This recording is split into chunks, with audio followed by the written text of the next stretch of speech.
So the first part of my body that I started to work on were my feet, because of course of the music that I play and the necessity of my music, which is to go very fast with the bass drums without losing volume, without losing dynamic.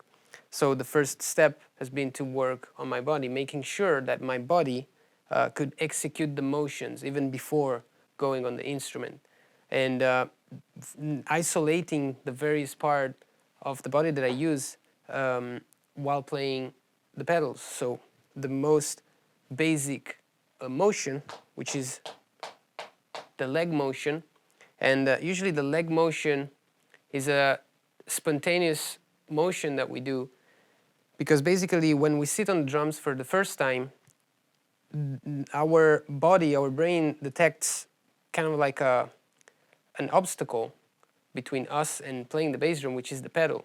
And the way it solves how to deal with the pedal is to use the bigger muscles, because it's easier for our body and our brain to connect with bigger muscles that are also closer to the brain, which also that makes a difference in educating our body.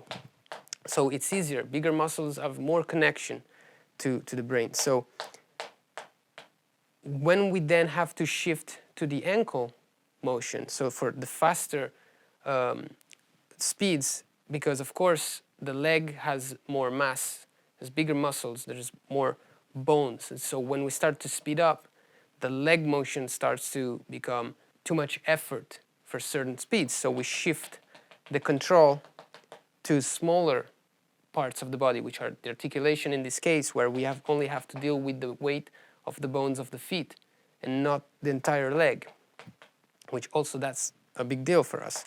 So my body at the very first times, it couldn't really isolate completely the ankle motion to the leg motion. It was kind of like a hybrid motion where my ankle was doing like 50% of the motion that I needed my ankle to do. So it would go until a certain point, and then the rest was kind of like the leg was coming in to help and conclude this motion. So I had to literally work on blocking my leg and making sure that my ankle, my foot was only moving, isolating.